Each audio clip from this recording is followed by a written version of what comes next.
So we're all really thrilled to be here. I'm really excited to get started. Might turn this way a little bit. So first, I'm just going to have the panelists each introduce yourselves. And if you might want to tell us, start with a point in your own careers or lives that really was instrumental in your own leadership role, whether it was a mentor, a moment of, inspiration, or what it was. Let's start. Michael. Mike Watson from Eightfold. Nice to see you all today. Prior to joining Eightfold, which is an artificial intelligence company, I spent the first 25 years of my career in talent acquisition for companies like Western Digital, Workday, to just name a couple. And I look back, and there was really one woman that gave me a shot. It was my CHRO at Polycom at the time, Ashley Goldsmith. She then left and became the current CHRO of Workday. So I've worked with her twice. I think the biggest lesson is don't burn a bridge. You never know where these folks are going to end up. I still tap Ashley on the shoulder from time to time to ask her for advice, and she's been fantastic. Let's just move down the road. Okay, good afternoon. I'm Marissa Waldman. I am the founder and CEO of Leaderology. We are a leadership development consulting firm headquartered here in Southern California. I think that my generation is full of women who are highly educated, but the minute they had kids, they chose to stay home. And as a mother of three and a wife of a physician, societal expectations were that I would stay home and I would prioritize the family. And it was hard back then. I was lonely in my career. I didn't have mentors. There weren't a lot of women who were interested in sort of turning around and giving me a hand up. And so the real turning point and realization in my career came when I was about 40. And I started seeing this next generation of moms coming up who were scared and lonely and were looking for mentorship. And so I put a hand out and was comfortable and excited to mentor them. But what I didn't realize, and I came to realize through that process, was that they ended up mentoring me. And those amazing, amazing women that I needed were there for me at that point in my career. And so as Michelle Obama puts it, reverse mentoring is something that I really am passionate about and cherish. Hi, Christina Glennon, head of DE&I programs and operations for Levi Strauss. Prior to Levi Strauss, I worked for Yum Brands, also for Starbucks. I also see a former colleague from Sears Holdings, so I have a love for consumer brands, and I also had a few years doing some swashbuckling adventures in nonprofit. And I think the common denominator in all of the careers that, or all the jobs that I've had, is that I've been able to be helpful. And part of the reason I feel that's important to me in the work that I do comes from being a really young girl, being raised by my mother who immigrated to this country at a very young age, and being put to work at about 5 years old as her translator. So many of us can relate to that, where she'd be like, Christina, call the doctor and make an appointment. Christina, call the phone company and dispute this bill. And I'd go with her to her doctor's appointments and, and talk about or translate how she feels.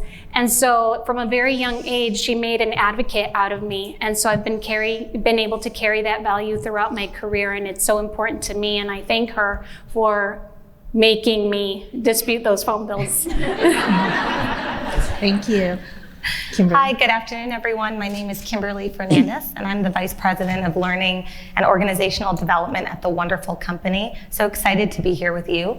I reflected a lot on this question. I pay attention a lot to language in my role, and so was there a turning point in which becoming a leader resonated with me? And I confess that there was no moment for me. What people tell me is I was one of those natural born leaders. As a little kid, I'm an extrovert's extrovert. So if there was a group of small kids to boss around, I was right there doing it.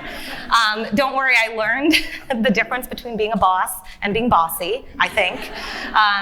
But I've always had gravitated toward people and motivating them. And I think it's sort of funny and ironic that I made a career out of the adage, leaders are made, not born. And I do think that some of us have a natural inclination or a desire or a love and passion for it. And I'm really lucky that's guided me. Thank you. Darren? Hi, everyone. Darren Chapetta. I'm the head of employee relations and workforce compliance for Roku. Earlier in my career, I spent 20 years at Disney theme parks, and my first job was a Jungle Cruise skipper, if you know that attraction. Yeah, the jokes have never left. But I also reflected on this question, and my first management job actually was at Disney, at Walt Disney World in Florida. And the reason why I wanted to go into the role is because, and I'm hearing these wonderful stories about mentors and people that are inspiring. I had a terrible boss. And that was inspiring. Because I'm like, what do they do? They're not really doing it. What do you do here? So it kind of made me curious about, I think I could do that probably. And honestly, my takeaway was I'm going to do what they didn't and see how that works for me. And it's actually worked quite well. So yeah, I think no matter what type of leader you have, you learn. Great, thank you. All right, so how can a company create a culture where there's lots of different people that can envision themselves as leaders from the very beginning? And I'm going to pick on you, Darren, to start this off. Okay. Well, hopefully they've done their homework in advance of trying to get folks interested in the company. I mean, at the end of the day, seeing yourself in those positions is super empowering. It's also inclusive and inviting. So hopefully the C-suite has thought that through and create some robust programs. I think ERGs, DRGs, whatever we call them in some respects, can be a really great starting point. And I know we were chatting a little bit in the green room about after some of the things that have happened in society over the past couple of years, there's been programs and there's been kind of an outpouring of development type of programs and pipelines that can assist people to get to that leadership role. And I think it's really helpful that depending how companies use ERGs, DRGs, I've seen it a couple different ways.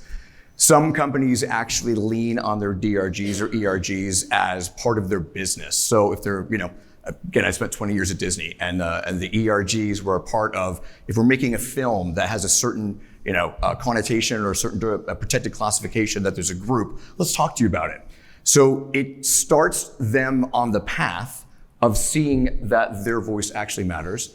Plus they can do, leadership roles within the DRG. The one thing I always just caution people about is in our quest to make sure that we are highlighting or creating that pathway. What we never want to do though is make it look like the company is endorsing one layer of diversity versus another. Because one company that I worked for not too long ago, all well-meaning, incredibly well-intentioned, but to the point where there was employees from other resource groups that were not the specific demographic saying, are we not important? Where's my leadership program? So it's a delicate balance, obviously, but we want to make sure everyone feels welcome. Yeah, I think that's the perfect thing to build off of, if I may, which is that you want to be very careful, again, about not having tokenistic strategies. And I know I'm talking to a room full of practitioners. And so in the 20 years that I've been doing DEI work, no organization has solved this, right? But the question begs sort of, I think, an obvious answer. If you have diverse employees, we all have diverse employees. I mean, everybody is different, right? And that's not to diminish the sort of strategic efforts we're doing to, build and cultivate underrepresented populations at the top, percentages of leadership or the top layers of leadership. But I think there's a fine line, and my response, I think, most authentic is from the wonderful company, where you really need to know the organization in which you work, right? What is your mission? What is your culture? Any strategy around leadership development or cultivating talent or setting standards for what excellence in DEI looks like has to be reflective of what your organization's goals are. I'm really proud that the wonderful company, and just 30 seconds, if those of you, I have my CSR report just so that my PR people know I get everything right. I know this is recorded, but we're 60% Hispanic organization, which is really unique. And yet, and still, sort of the inherent tension I'm disclosing is the fact that most of our leaders are white men, right? So I'm very conscious that we're operating in this sort of dichotomous environment. We are trying to make good strides on that, but our company mission is about doing well by doing good. In other words, the way that we achieve profits and try to run our business is by giving back to the community. And so everything around cultivating talent, from the employees on the front line, in our production plants, in the fields, harvesting our fruit or our nuts, are given career pathways to develop into those leadership positions. So I can elaborate on that, but I think it has to be very endemic to the culture. Well, that's kind of a perfect segue to, so you have all these companies with varying approaches and definitions to what inclusivity and diversity is. Maybe it's a focus on community. I'd love to hear from you how your companies define this and, as a value and why. Christina, let's start with you. So it really emanates from our values. We have a really strong, unbelievable history of putting people first. And so our value of empathy really comes through in our DE&I programming, primarily in the way that we expect to captivate the hearts and minds of our leaders. So by helping them understand that they play a role in creating a culture of inclusion and helping them understand that it's a matter of self-accountability. We're not going to drive this work by way of compliance, because that way it's not believable. And then you run into that performative area where people are just showing up and ticking the box, but it's really, they're not self-enrolling in change, and the behaviors can't really back up what we're expecting them to do. So tapping into their hearts and minds and reminding them that we are a company that values empathy. I think that's been helpful in galvanizing our leaders to really believe in the work, and thereby it has a contagious effect where we're creating inclusion for each other. That leads to psychological safety. It leads to a strong sense of inclusion and belonging. And I think given that so many things can happen on any given day that disappoint us, looking to your workplace for that safe space where you can be yourself and receive the support that you need from your peers and from your leaders are one of the reasons that people stay with us. So to answer the question, it really comes down to tapping into empathy and helping people understand that inclusion is not simply about being polite and going, let's go for lunch, now I'm being inclusive. It's about understanding where you're coming from and what you carry with you into your workday. Because there is a lot that people are carrying with them into their day-to-day. And I think to sanitize the environment and expect people to leave it at the door is kind of false, and it's an impossible expectation. So by leaning into our values, I think that our leaders are representing that which we expect of them. Okay. Some of us talked a little bit about this in the green room, but kind of where does this mandate for energetic, inclusive leadership come from? Is that like a C-suite thing? Is it a, entire culture? Is it a bottom up? In your companies, in your experience, what do you think? I'm gonna pick on you, Michael. Yeah, I think when I look back at the companies I've worked for that have been successful, it did come from the top down. I've also worked for companies where it wasn't set from the top. And one of the things I used to say to my teams all the time is, if we can't control the culture of everyone in this company, at least we can control the culture in our team and our group. And our thought was, maybe other people will see that and they'll aspire to take that on. So I think it definitely comes from the board of directors. It comes from the C-suite. If it's lower than that, then you're just one person away from leaving the organization and everything changing. And that's why I think, not just having succession plans for the continuity of the business, but succession plans for ERGs, succession plans for diversity and inclusion, right? You have to have people that are ready to step up in those roles, because we all know, I think the average employee tenure these days is 3.5, 4 years at a job before you're moving on. So the only constant thing is change. So we have to be ready for that. We have to have plans in place to address that. So you don't lose a beat when someone leaves. I think I would build on that and say that it starts with the culture. We're seeing it in the turnover. We're seeing it in unions and strikes. Culture's not putting up with this anymore. The employees are demanding change. They're demanding companies take a stand. Then we need the C-suite from the top to step forward and align with the company values in a way that isn't performative. As we all know, and we've heard this adage over and over again, culture eats strategy for breakfast, right? Well, guess what? Leadership devours culture for lunch. And so we have to ensure that the culture that the employees are expecting, as the company has announced what their value, they have it on the wall, right? These are our values, this is what we care about, prove it. or we're going to hold you to account. Thank you. Sorry.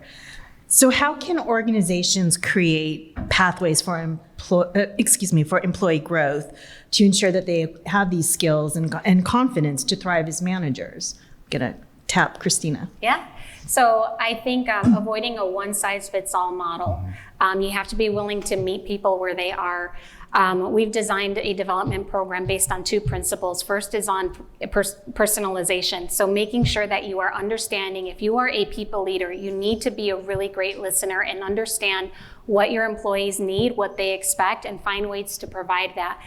So there's, learning on demand. We have LinkedIn Learning. We have things that we've developed because our ERGs are telling us what they need. And since they represent the needs of the memberships, they can hold us accountable to making sure that we're avoiding that one-size-fits-all model. Most of us can speak on behalf of unconscious bias pretty well. But what about the behaviors that hold an organization accountable to preventing unconscious bias, being a great ally, knowing what to do when you experience or witness a microaggressive behavior. So all of those things are about upskilling our workforce so that they understand, how we expect them to show up, but also meet the individual needs that their teams are representing.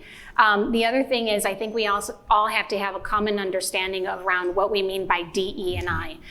So it's not, for us anyway, it's not by simply chasing the number, by simply chasing a metric, or achieving a goal in representation, but it's about creating a culture that is ready to receive people from different walks of life so that they feel a sincere sense of belonging. And all of that, I'm confident in saying that most of our workforce has the will to achieve great things, but then it's the skill where we have to identify what are those gaps in their leadership, and we can provide a more bespoke model so that they can deliver what we expect. The next thing I'll say is we're really proud of our accelerator programs for women and BIPOC employees. We've heard the expression, they have often worked 3 and 4 times as hard as anybody else just to be treated fairly. So what they encounter in the workplace is different, and we've created accelerator programs to help them overcome some of the invisible barriers that stand in the way of their success.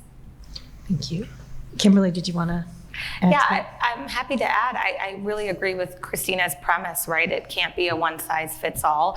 I would say that's what makes our jobs so challenging and exhausting at times. I spoke about briefly that the wonderful company has a largely bifurcated workforce. So when it comes to leadership development, it's going to be very different on the island of Fiji, in the Central Valley. We're a global company. So not just the literal, needs assessment or learning needs, but, accessibility by way of language. Is there representation and visibility within the leadership chain so that all the cultural elements we talked about, right, that there's a feeling that I can be a leader. And so before we even create pathways to what, right? Everything that we talk about at the wonderful company related to career development or growth or some of the other topics we're addressing, I really think has to stem from, what's the business strategy in the next 3, 5, 10 years? How do you create those talent pipelines? And by doing career pathing in sort of a threefold manner, right? Do you have the systems in place, the organizational structures, policies, practices to support? Do you have the management and leadership that has that buy-in and real buy-in, right? I mean, there's so many leaders I know and love, but, maybe I mostly love, I don't know. But you got to really, really push and motivate them to walk the walk, not just have the talk, and then get employees to really feel engaged. I love the earlier panel that was talking about purpose and connection. I think if you can get employees to see that there's a place for themselves at the company, then that can stimulate everything else. Can I add to that? Please. So I've said this a bazillion times, so if you've all heard me, I apologize. Show me a great leader, I'll show you someone who's self-aware. Show me a terrible leader, I'll show you someone who ain't so much. And it's critical that we help these leaders tap into their fearless authenticity. Number one, first and foremost, so that they can, in a very specific and intentional way, act in alignment and conviction with their values and their purpose. And then, most importantly, create safe spaces, psychologically safe spaces, so that others can do the same. And it's only then, through that empathy, through that authenticity, through that understanding and aligning around purpose, can we ensure that everybody is getting what they need to grow and to be recognized in the organization. So before we move on, Darren, I don't know if you Yeah, want just real quick. I mean, I think were it's given also a lot. important for companies to acknowledge that new leaders are not going to get it right. That they're not going to be perfect. They're going to step over themselves. They're going to trip over themselves. And so when you talk about that safe space, I think what's great is give them that space to fail. Tell them it's okay not to have every answer. I mean, I remember my first management job, and there's a million times I had no idea what to do because it's not in the manual. It's 1 week of training, and congratulations, you're knighted as a manager, right? Go make magic. And so we did at Disney. And if you give them that space to ask questions, I think they're going to feel more confident about every time something comes up which you didn't plan for. They're not going to feel like, oh, I should have known that. Because you bestowed upon me the title of leader, I should have known that. No, give them that permission to understand. It takes a while to figure it all out. And most companies, I think I said this already, most companies don't invest in new leaders for 4 years. So think about the damage. Think about the dead bodies that are happening, right? And there's what? To your point, that whole imposter syndrome where people are afraid to admit that they don't know. And I've coached, there was a young attorney who was leading people, and I coached her. I said, the next time we meet, you have to have at one time said, I don't know, but I'll find out. And she was like, I can't. I said, you can. You can. I don't know. I can guess. I don't know, and I'll find out. And she did it. And she didn't die. It was great. So part of individual leadership development goes by different names. Some call it coaching, some call it mentoring or sponsorship. What do you emphasize at your company? Let's start with Marissa again. if you don't mind. Gosh, this is a good question. And as I think about this, I think about what we emphasize around leadership in leaderology as well as with our clients. And it always starts with the individual. As I said, the most important piece is who am I as an individual and what do I stand for and how am I going to show up? So that's where we start. We move in from there into developing people so that they are focused on establishing very specific leadership SOPs is what we call them, so that they have a playbook that they've created that works for them. So it's not servant leadership and it's not this leadership or whatever the flavor of the month is, but what is authentic to them as a leader and what is the playbook that works best for them. And that's something that we've found has been successful globally because it's not US centric. It's not this is how a leader looks in the world. It's what is right for you in the context of your organization in a way that is authentic. Kimberly? Yeah, at Wonderful, I would say we focus on development holistically. So I wouldn't say we emphasize mentoring or coaching or formal training above anything else. We have what we call the Wonderful Way, which was modeled after the Toyota Way, manufacturing best practices. And so everything that we try to do from a development standpoint is predicated upon employees being empowered at the lowest level.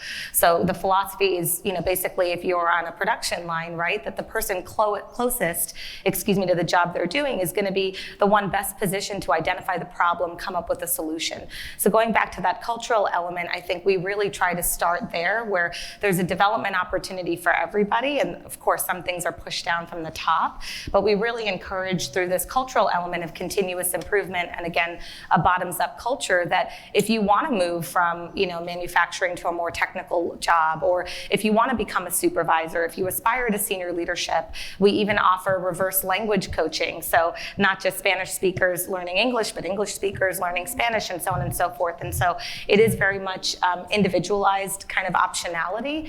And I don't mean to make it sound idyllic. Nothing is perfect. But what I've been impressed in my almost 6 years at the company, and I come from media and tech, so this is kind of a new CPG world for me with learning and development. But it's amazing how, to your earlier point, Marissa, culture eats strategy.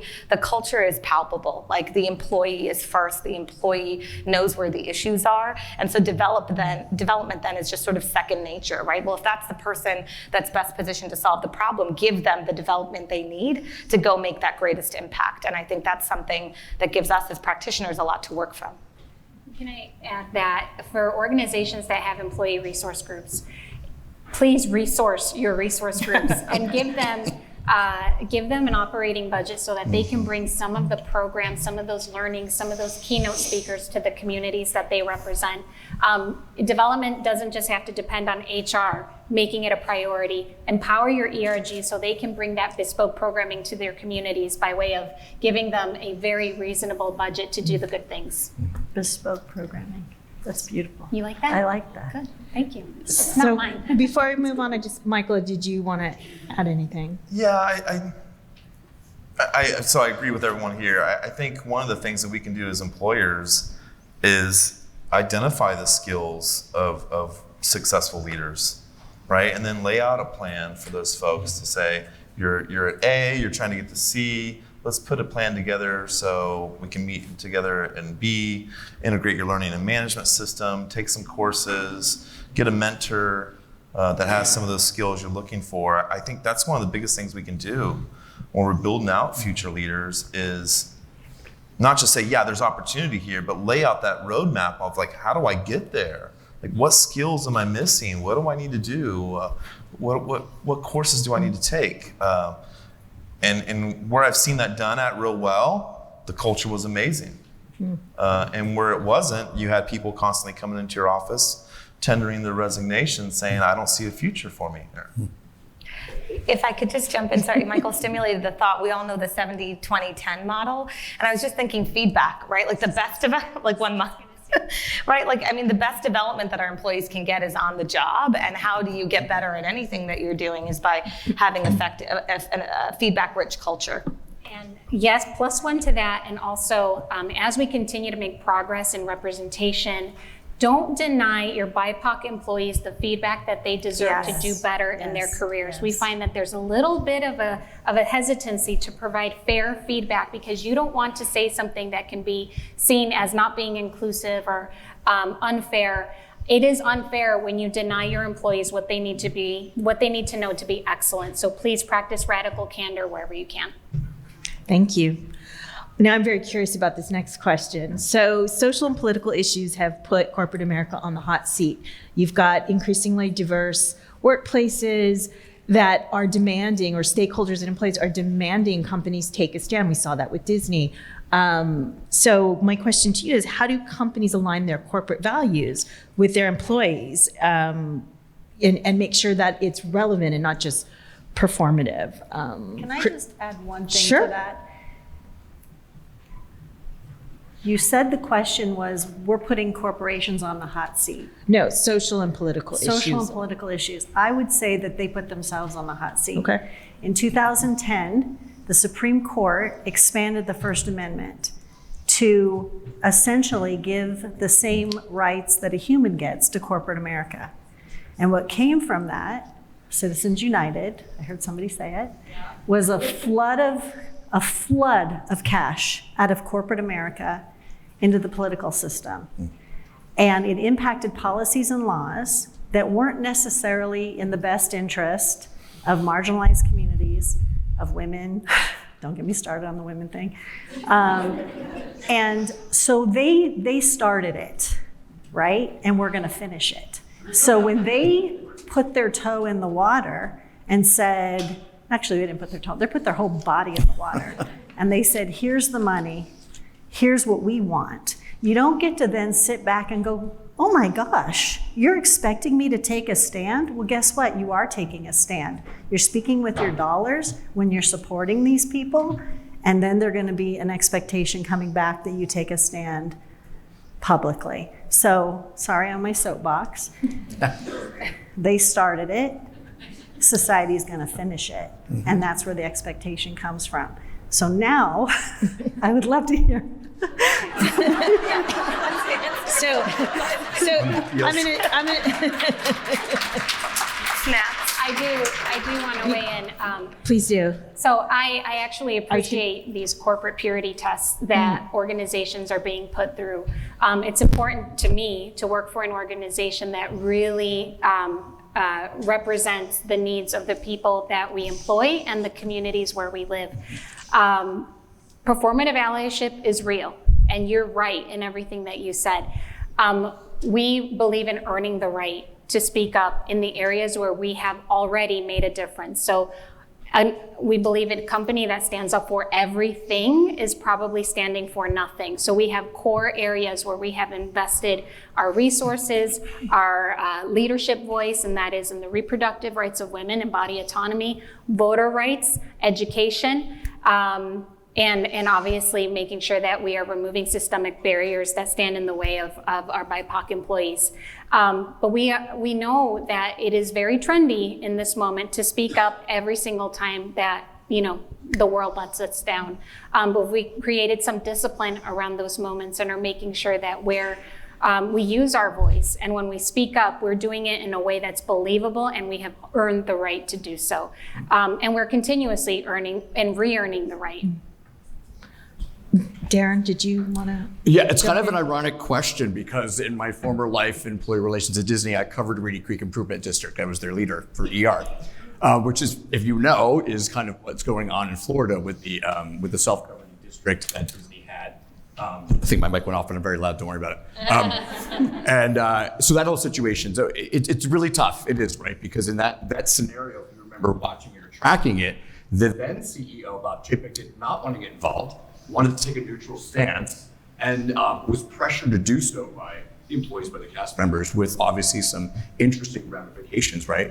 One of the biggest things that I've seen with the emerging workforce is, I know we kind of covered it a little bit, is they demand a point of view, they demand action. The past 10 years, I guess you could say, I've had the pleasure of working for different studios and doing production HR and being on these sacred sound stages where people couldn't go. And at the end of the day, think back to the Ellen show, right? Think back, because social media is the great equalizer.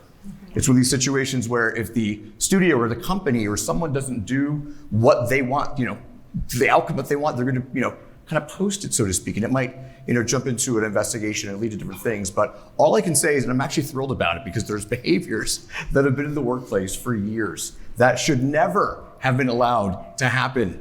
And I love that the emerging workforce literally is not having any of it. So it is really a big part of what's going on. Yeah. And they don't want the companies to waver. They want the companies to take a stance. Love it. So a follow-up on that, I'm curious. So in the wake of George Floyd, now I cover Hollywood, in particular, that industry, made public pronouncements, they launched initiatives, they hired DEI people. 3 years later, most of those initiatives have been dismantled, people have resigned, people have been let go. So I want to ask you sort of, what does this mean? The shift of thinking, was this performative? Did we make strides, and where do we go from here? Anybody? I'll just jump in. I think when I think about that kind of trajectory and evolution, I think of the work that started is now being muted. And I don't know if it's being muted by COVID, the economy, any number of things, right, that's out there. But I do see that there is a little bit of a shift. And it's kind of putting on maintenance mode is the best way I could put it. It's muted, it's on maintenance mode. I'm not seeing a lot of really clever, unique things for meaningful change at this point. I think any one of us could try to figure out why that is. But I'm just trying to reflect on it. I don't have an answer for it other than to say it's a little bit more muted these days than it used to be.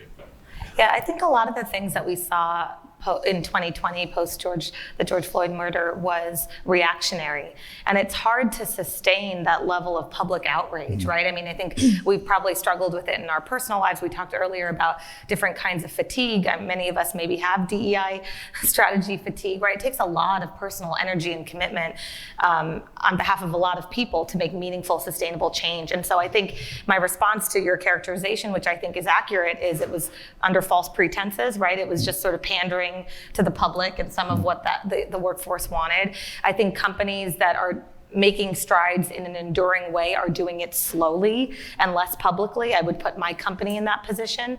I do think that we address certain issues. I don't know if we have the discipline that you described on every issue, but I think we try to harken back to our values. We try to address things that affect the communities in which we serve, kind of the theme of what I've been sharing. And I think with our DEI efforts at the wonderful company, I would say it's slow. Like we take very slow, deliberate steps, and there's always somebody that you're disappointing, myself included, oftentimes when I want more radical change or speed change at a better speed. But I don't want that outcome, right? And so how do you change culture? How do you change leaders that have been at the organization 20, 30 years? I just, again, I don't think we have a great solution, but I think anchor it back to the corporate values and recognize that change, meaningful change, takes time.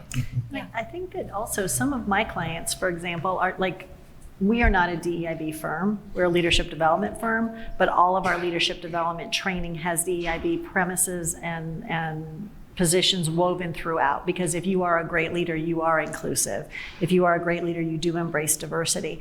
And so a lot of the clients we're working with are weaving these things. They're not being performative. They're not even putting it on the wall. They're weaving it in through all of the different things that they're doing, their programming. And I think companies are reevaluating this, their strategies, especially if they were birthed in a time of crisis. Like now, they're balancing their DE&I agenda and considering more dimensions of diversity beyond race and gender, but thinking about veterans, thinking about people with disabilities and the different ways that people show neurodiversity. Thank you. And finding ways to create programs that meet the needs of their diverse workforce. So I think it's more of a reevaluation time. I'm hopeful that we will see a continuation of programming and resourcing of DE&I. But when you create multiple entry points for people to self-enroll in DE&I and improve their behaviors and participate in change, I think that depends on having a more balanced agenda. For example, we talked about neurodiversity. Many people that we work with show up and have some kind of neurodivergence, but they're not receiving the leadership, or even the empathy to address that. So creating more ways for people to understand that diversity is not just visual, I think is really important. And I think responsible companies are recognizing that the moment is changing. And even with vendors, I know that the clients I'm talking to are like that we are a women-owned business, that we are a diverse vendor. They're tracking and encouraging those behaviors as well, those types of relationships. Yeah, I think I hate to sound cynical here, but I think if you don't tie this to C-level compensation, it falls by the wayside, right? Executives pick up the flavor of the month. Oh, let's get on the bandwagon here. Let's champion this cause. But there's nothing tying them to that, right? They end up leaving. They get these golden parachutes and they're out the door. So I think if you really want to hold their feet to the fire, attach their compensation packages to these things, right? If the board of directors and you as the employee groups say these are important, then these are the metrics and these are the KPIs that the C-level executives should be held to. And if they don't hit those, they shouldn't get their bonuses and they shouldn't get these extravagant packages when they leave. I think if you start doing that, you'll start seeing a meaningful change.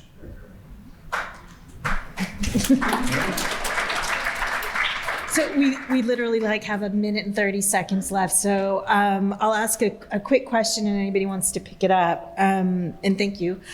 So how does a focus on community, particularly for disadvantaged ones, create an opportunity for employees to practice leadership? I'm going to ping Darren.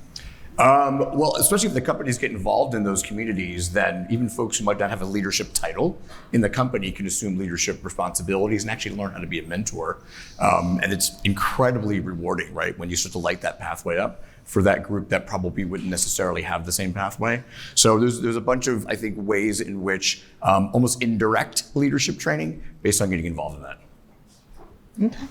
Yeah, the other thing I'd say on that is you don't have to be a people manager to be a leader.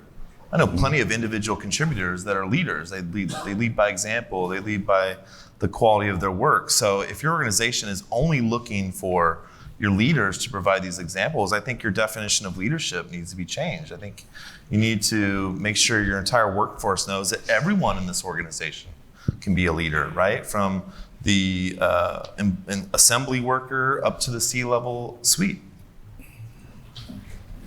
Well, thank you all very much. Thank you. Thank you.